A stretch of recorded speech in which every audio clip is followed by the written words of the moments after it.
Hello everybody, welcome to my channel. My name is Olainka and today I will be doing a book review on We Won't Fade Into the Darkness by TJ Benson.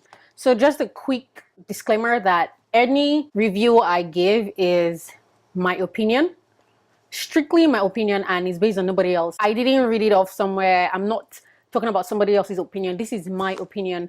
So in case you don't agree with me, you're actually right to not agree with me. It's strictly your decision to either agree or disagree with me, and I totally respect that.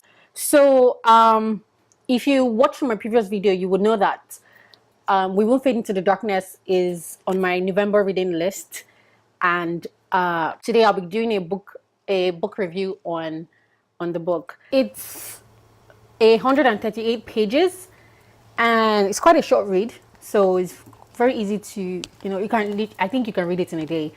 But for me, it took me about, I think, 2.5 weeks because I kept on reading other books in between and I got distracted with life and adulthood. So the book is by TJ Benson, and I will start by reading the summary he put at the back of the book. An abusive father is forced out of safety to find his runaway son in a world where males are going extinct and female monarchs have resorted to drastic methods to ensure continuity of the Nigerian race. And Ogbanje travels to a near post-apocalyptic Nigeria from the past with a solution even she is not aware of. In a Nigeria where the British never left, a white boy who lives in Lagos seizes a banned book from one of his father's Nigerian household serfs, and their friendship yields disastrous consequences in passion fruit. In We Won't Fade Into the Darkness, the past and the future comes to a head in indiscriminate exploitation of oil eventually yields Nigerium, a gaseous element that poisons air, destroys reproductive organs, and drives people insane. The common thread in these stories, apart from the country of its setting, is the lifeblood of every indigene hope. So a brief, so what I think about the book in general is it's quite good. It's fiction, and based on, I haven't read a lot of Nigerian authored books, but this is the best fiction ever I've written. I've read. I haven't read a lot again, but to me right now, this is the best fiction book ever I have read from a Nigerian author, because it is so fiction. It is very well descriptive, very well put together. The transition within a section or within a story is very put together. It's easy to relate. The dialogue is not foreign. If you're Nigerian, you can relate to the dialogue. It is very, very relatable. The descriptions leading to a dialogue or leading to a conversation is very apt, concise. TJ actually puts in a lot of effort in taking time to actually describe something leading to an event. But within each story, I don't know, it was perfect. Personally, to me, I think TJ Benson's writing style was very good. So it's a collection of short stories. So each story is about 12 pages long. I could be wrong. And they're about, I think, 13 stories or 10 to 13 stories. I'm not sure because they were not numbered. So I'm just going to briefly talk about each story. So the first story is Pretty Bird, and it's about it's about a couple who fell in love after the war. Technology was banned, and the guy was one of the people that love technology. So I think this is one of those stories that talk about the future and trying to relate the future with the present. Yeah. Anyways, my take on this story was, I liked it. I liked all the stories, so I did like the story, but I couldn't relate it to what TJ Benson meant about hope. But I really liked it though. I really did like it. Like I loved the story leading up to the ending of that story.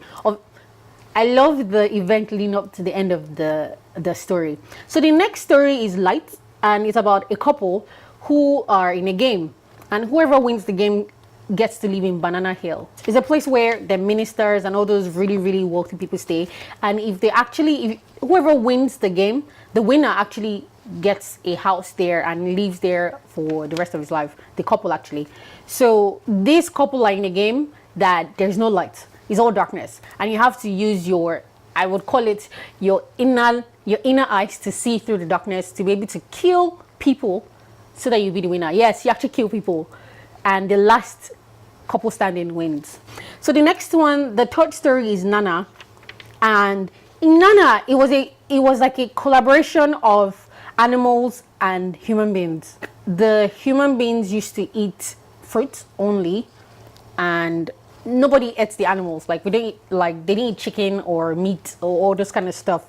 So let me read a line out of the story. Our bodies were changing too. Our urine ceased after months of this fruit-only diet and a year of learning how to be underwater. So the human beings actually lived underwater. How did you come up with this, Benson? How did you come up with this? Because I really like this story. I love the intensity of the thoughts that was put towards this story. It was, I don't know, I liked it. Yeah. That was the summary of the story. So the next, I think this is the fourth story, is called The Killing Mountain. Now, the Killing Mountain, as the name implies, is a mountain where people go to die. So instead of, in quotes, committing suicide, you just go to the mountain and jump. So the Killing Mountain, that's what it is. And a guy went there to get himself killed, in quotes, but he didn't die. For some reason, unfortunately for him, he survived. Yeah, I know, right? And there's a whole story after that, but I'm not going to let you know. So please go get the book and get the story by yourself. Now, the fifth story is Jidena. So in Jidena, this story actually, you know how in life, or rather in the world where we live in now, they say it's the man's world. In Jidena, it's actually the woman's world. The woman controls the world. It's awesome. So the men are slaves to the woman. Okay, so this is actually a really long story. It's a short story, but it's long. The irony, yeah. So the sixth story is called Room 101. Now, when I read this story, I was a bit confused, but the last story in the book kind of related both of them together. So Room 101 is about, I would say, when you kiss somebody, you actually transfer your memories to the person. Or kissing was a form of transfer method, like Bluetooth, infrared. But yeah, when you kiss somebody, you actually transfer memories or information to the other person. And if the person you're transferring memories and whatnot to cannot handle whatever you're giving to them, they literally die. Yeah. So the seventh story, I'm sorry in case I mix up the numbers, I'm really sorry about that. But so the seventh story is Fly. This was the shorter story. It was about a page and a half. And I really didn't see the essence of this part because it's about a boy who couldn't drive, and his mom was like, you have to drive. I just think it was a story. So the eighth story is Life on Earth. Now I really like this. So Life on Earth is a cycle. That is a continuous cycle, or would I say a repetitive cycle? I mean, it's a cycle, it's going to be repetitive. So it's a continuous cycle. It just keeps going on and on and on. It doesn't end. Okay, so I think the word is a never-ending cycle. There is no end to it. So it's about a couple again. I think literally all the stories about couples, not all of them. It's about a couple who met on Earth, but they woke up on, let's just say Mars, and they were trying to figure out how they actually got there. So by the time they said they figured out how they got there, they fell back into sleep, woke up again, and repeated the cycle. So it was a never-ending cycle. I really liked. So it was like a build-up. When you start reading it, you kind of build up into it, and like, you kind of build up into it. So when you get to the end of the story, like, okay, so this is what he's talking about, and then they wake up, and you're back to the beginning. Yeah. So this is what I said. Short stories just leave you up there, and they don't give you a soft landing. They just leave you up there. For me, that's what I feel. Passion Fruit, which is the ninth story. You know what, I'm sorry if I've gotten the numbers wrong, but I think this is the ninth story. Passion Fruit is about the Nigerian and the British. The British people had not left Nigeria yet, so I would guess this is before Nigeria gained her independence. And it was a crime to speak Pidgin English. If you spoke Pidgin English, they kill you. Wow. If they do that now, a lot of people would die. What am I saying? The whole of Nigeria would die. So yeah, so it was like Pidgin English was a taboo, and the black people, the Nigerians, were slaves to the white people. So yeah, so I think this is just taking us back to the past of how things were before independence was gained in Nigeria. Okay, so I think I'm on the 10th story. I'm sorry, so I ran out of space on my memory card and I had to take out some things on it. So I was talking about Alarinka, and it's about a traveler, like I said earlier, and literally just traveling through different worlds in an elevator. Yeah, and just experiencing different things, and each traveler does not remember their past. I mean, it's a very different story. I've never read anything like this before. Never. In fact, all the stories I've read, I've never read anything like that before. So it was quite intriguing. And did I like this story? Yes, I did. I did like it. I like the concepts behind it. Yeah. So the 11th story is I Can't Breathe. So it was about a little girl who moved countries. So she went to America, and her dad, I think they ran out of money or something like that. I can't remember, but she came back to the country, and her dad moved out to Taraba State in Nigeria, because that was where Nigerian wasn't such a big deal. I mean, I think the air there was quite clean. So the rich in Nigeria, they imported air from America. What? Oh my gosh, I can imagine if we had to import air. Like, oh my gosh, no, let me not think about it. So I Can't Breathe. I really like the story. It's quite short, very easy to read, and I like the journal perspective about it. I really like the story. The next story, which I think is story 12, is Dark. Now, this is the cool part. Dark is a continuation of Light. Oh my gosh, it's true. Oh yeah, I like it. I really do like it. They're actually related. Light and dark are related. So he's still talking about, they're still in the game trying to win. Okay, now I get it. I think this story is related to a passion fruit, dark and light. Oh, nice. I didn't realize that until now, actually. So I've read this book about twice.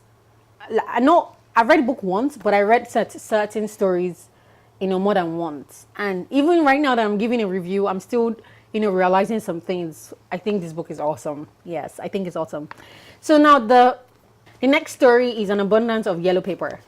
An Abundance of Yellow Paper talks about how writing was banned in the city or in the nation. Nobody was allowed to write, and everything was meant to be automated. Everything is actually automated in this nation.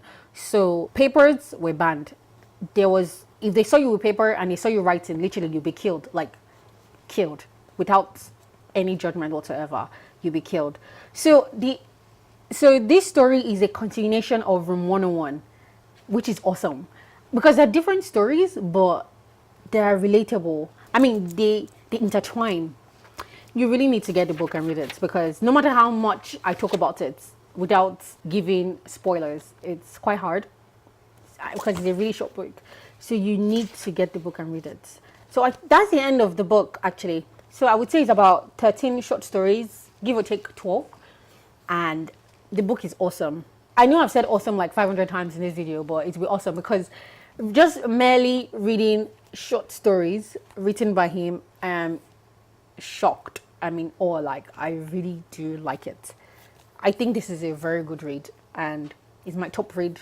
I mean, 2018 is not done yet, but so far it's one of my, is in my top shelf for the books I would recommend for anybody, actually. And it's very easy to read. So if you've read this book, please put a comment down below.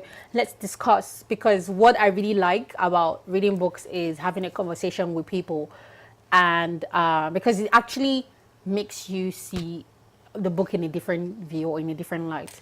Thank you again. Thank you so much. If you do like my channel, please subscribe. I would really appreciate it. Give this video a thumbs up, and see you in my next video.